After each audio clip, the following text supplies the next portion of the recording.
Good morning दोस्तों, जय Hind. New diamond study वे channel में आपका स्वागत है। आज जो हम चलेंगे भारत के प्रमुख नदियों के बारे में, साथ साथ उसमें जो छोटी बड़ी जानकारियां होगा उसको हम देखते चलेंगे। तो हम चलते हैं भारत के कुछ प्रमुख नदियों के बारे में, चलते हैं, स्टार्ट किया जाए। चलिए, भारत के प्रमुख नदियां आप लोग देख रहे हैं, ये आपको दिखता होगा। कुछ नदी सिंधु नदी है, मानसरोवर नदी है, सिंधु नदी है, मानसरोवर जो आप तिब्बत में है, चीन में है।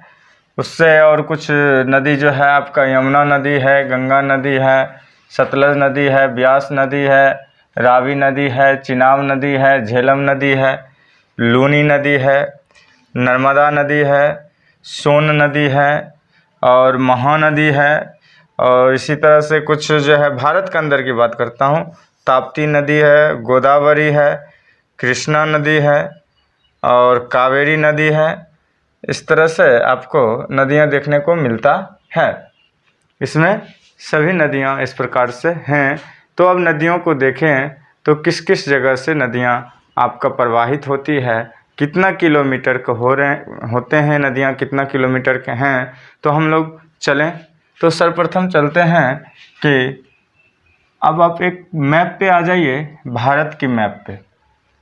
और ये आप देख रहे हैं, ये जो क्षेत्र है, ये क्षेत्र है, ये क्षेत्र बंगाल की खाड़ी है। ये क्षेत्र बंगाल की खाड़ी है, ये क्षेत्र बंगाल की खाड़ी है, बंगाल की खाड़ी है, बंगाल की खाड़ी है। अच्छा, ये देखो राइटिंग दिख रहा है ना, बंगाल की खाड़ी है और ये अरब सागर है, ये अरब सागर है। ये दो बातें आप लोग समझ रहे हैं। सबसे पहली बात ये है कि जो नदियां हैं ये किस ओर प्रभावित होती है। तो कुछ नदियां जो हैं अरब सागर में जाके मिलती है और कुछ नदियां जो हैं बंगाल की खाड़ी में जाके मिलते हैं। तो कौन कौन सी नदियां अरब सागर में मिल रहे हैं और कौन कौन सी नदियां बंगाल की खाड़ी में मिल रहे हैं, आज इसकी जानकारी मैं थोड़ा बहुत लूँगा। तो चलते हैं सिंधु नदी। सिंधु नदी आप लोग जानते हैं, सिंधु सभ्यता पढ़े होंगे। सिंधु सभ्यता में हड़प्पा और मोहनजोदड़ो, ये सभी जितने भी नगर बसे हुए थे सिंधु सभ्यता के आधार पे ही बसे हुए थे। पहले के ज़माने में पानी की कमी हुआ करते थे, जिसके कारण नदी के किनारे में बसने में उनको सहूलियत होता था, पानी भरपूर मात्रा में मिल जाते थे। इसलिए वो नदी के किनारे में ही, खास करके नदियों के किनारे में गाँव बसते थे।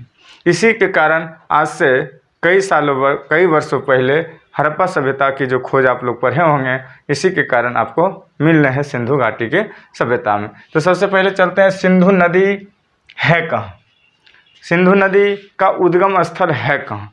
तो आप ये देख रहे हैं, ये तिब्बत है और तिब्बत मतलब चीन है और चीन में ही ये मानसरोवर झील है।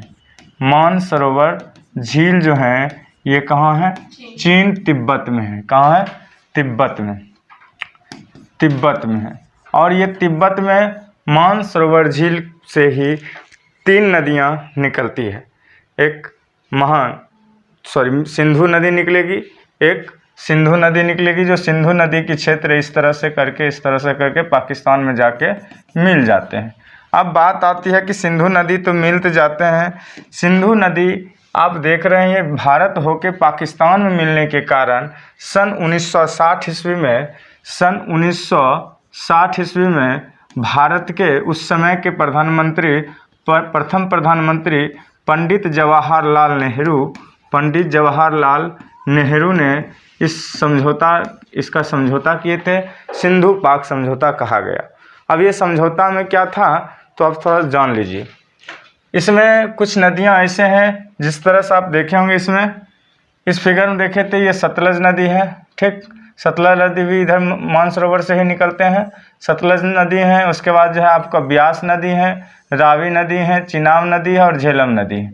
इस प्रकार की नदी, और ये मेन जो है सिंधु नदी, ये बड़ा वाला जो है क्षेत्र सिंधु नदी जो है अरब सागर में आके मिलती है, ये सिंधु नदी है। थोड़ा सा ठीक ठाक से जानकारी लूँ, ये चारों नदियों पे सतलज और ब्यास, रावी, चिनाब और झेलम और सिंधु पे विवाद छिड़ा हुआ था। कुछ ऐसे नदियाँ था जो पाक 80% यूज करते थे और 20% कौन करते थे। मतलब उस समय यही बात का झंझट लगा हुआ था 1960 ईस्वी में कि हम लोग जो जल जो लेंगे या नदी का जो होगा एक समझौता होना चाहिए जिससे विवाद खत्म हो जाए। तो सन 1960 ईस्वी में उस समय के प्रथम प्रधानमंत्री जवाहरलाल नेहरू थे। उन्होंने एक सिंधु पाक सभ्यता किया, समझौता के सिंधु पाक समझौता इसका नाम हुआ। इस समझौता में इन्होंने फिक्स कर दिया या एक निदान निकाले कि आपका सिंधु नदी, झेलम नदी और चेनाब नदी, ये 3 नदी जो थे सिंधु नदी, झेलम नदी और चिनाब नदी जो थे ये आपका पाक क्षेत्र में रहेंगे, पाक के हिस्सा में रहेंगे। और उस पाक के हिस्सा में 80% पाक करेगा उपयोग, पाकिस्तान करेगा और 20% इसका उपयोग कौन करेंगे, इंडिया करेंगे। इस तरह से समझौता हुआ। इसी में एक और समझौता हुआ। ये तो 3 नदी हुए मैंने पीछे बताया, और रावी नदी है, सतलज नदी है। ये सब नदी में रावी, ब्यास और सतलज नदी, रावी नदी प्लस ब्यास नदी प्लस सतलज नदी का हिस्सा जो हुआ है, इस प्रकार समझौता हुआ कि 80% इसका उपयोग भारत के हाथ में रहेगा और 20% उपयोग जो है किसके हाथ में रहेगा, पाक के हाथ में रहेगा, पाकिस्तान के हाथ में रहेगा। ये 1960 में सिंधु पाक समझौता से पता चलता है। अब बात करूँ सिंधु नदी की, बात किया मैंने नदी देखा कि पाकिस्तान से होते हुए अरब सागर में घुसा है। तो सिंधु नदी की किलोमीटर कितना है? सिंधु नदी जो है, सिंधु नदी का कुल नदी का जो है 2880 किलोमीटर लंबाई है। कुल लंबाई कितना है? 2880 किलोमीटर कुल लंबाई है सिंधु नदी की। क्लियर? अब निकलते कहाँ, मैं बता ही दिया है कि मानसरोवर झील से निकलते हैं। किससे निकलते हैं? मानसरोवर झील से निकलते हैं सिंधु नदी। सतलज नदी भी मान लिया जाए इसी तरह होते हुए, सतलज नदी भी मानसरोवर से ही निकलते हैं। किससे निकलते हैं? मानसरोवर से ही निकलते हैं। मानसरोवर से एक नदी और निकलती है जिसे आप लोग कहते हैं ब्रह्मपुत्रा, लेकिन वो भारत होके नहीं, होके अरुणाचल प्रदेश का रास्ता, असम के रास्ते बंगाल की खाड़ी में मिलते हैं और इसका नाम है ब्रह्मपुत्र नदी देखने को मिलता है कि ब्रह्मपुत्र नदी भी मानसरोवर नदी से निकलते हैं। अब रही बात ब्रह्मपुत्र नदी की लंबाई कितना है, तो 2900 किलोमीटर ब्रह्मपुत्र नदी की लंबाई है। ब्रह्मपुत्र की 2900 लंबाई है, 2900 किलोमीटर ब्रह्मपुत्र की नदी की लंबाई है।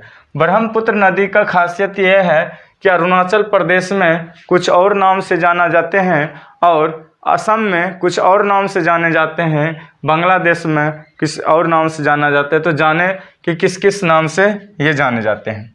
तो सबसे पहले आप देख लीजिए, ब्रह्मपुत्र जब अरुणाचल प्रदेश में यहाँ एंट्री लेते हैं, इस समय इस नदी का नाम आपको देखने को मिलता है। इसको हटा दूं, इसको हटाता हूं। इसको जब अरुणाचल प्रदेश में एंट्री होता है, जब अरुणाचल प्रदेश में एंट्री होता है, इस समय इसका नाम पड़ता है क्या? देहांग नदी से जाने जाते हैं। देहांग नदी से जाने जाते हैं। कब? जब अरुणाचल प्रदेश में एंट्री होता है तो देहांग नदी से। जब असम में प्रवेश करते हैं, तो इस नदी का नाम बदल के आ जाता है ब्रह्मपुत्र। क्या हो जाता है? ब्रह्मपुत्र। क्या हो जाता है? ब्रह्मपुत्र नदी आ जाते हैं। इसके नाम बदल के क्या हो जाता है? ब्रह्मपुत्र नदी आ जाते हैं, ब्रह्मपुत्र नदी आ जाते हैं। तो ब्रह्मपुत्र नदी अब देख रहे हैं किस किस नाम से जाना गया। एक तो पहला जान रहे हैं देहांग के नाम से जाना गया, उसके बाद दूसरा ब्रह्मपुत्र के नाम से जाना जाता है। जब बांग्लादेश के क्षेत्र में, क्षेत्र बांग्लादेश का है, जब यहाँ ये नदी आते हैं तो यहाँ आके इसका नाम जमुना हो जाता है। क्या हो जाता है? जमुना नदी हो जाता है। क्या हो जाता है? जमुना नदी हो जाता है। फिर से देख लीजिए, ब्रह्मपुत्र अरुणाचल प्रदेश में देहांग के नाम से, और असम में ब्रह्मपुत्र के नाम से, और किसमें? बांग्लादेश में जमुना के नाम से जाना जाता है।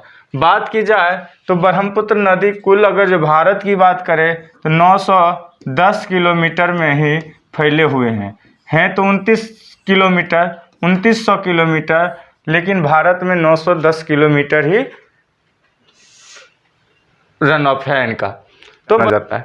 इतना ही नहीं, ये जो असम का क्षेत्र है, जो असम का क्षेत्र है, इस जगह पे आपको मैं बता दूं कि एक विश्व में सबसे बड़ा नदी द्वीप बनाते हैं। विश्व का सबसे बड़ा नदी द्वीप, सबसे बड़ा नदी द्वीप यहाँ बनते हैं। उस बड़ा नदी द्वीप का नाम है मजुला द्वीप, नदी द्वीप जिसका नाम है मजुला द्वीप, मजुला द्वीप। तो मजुला द्वीप विश्व में सबसे बड़ा नदी द्वीप कौन है? मजुला द्वीप। ये आपका क्वेश्चन एग्जाम में पूछे जाते हैं। क्लियर? तो चलते हैं। तो मजुला द्वीप आप लोग देखे हैं कि किस में है? ब्रह्मपुत्र नदी में किस स्टेट में है? तो असम स्टेट में। किस में है? असम में मजुला द्वीप पड़ते हैं। अब मजुला द्वीप को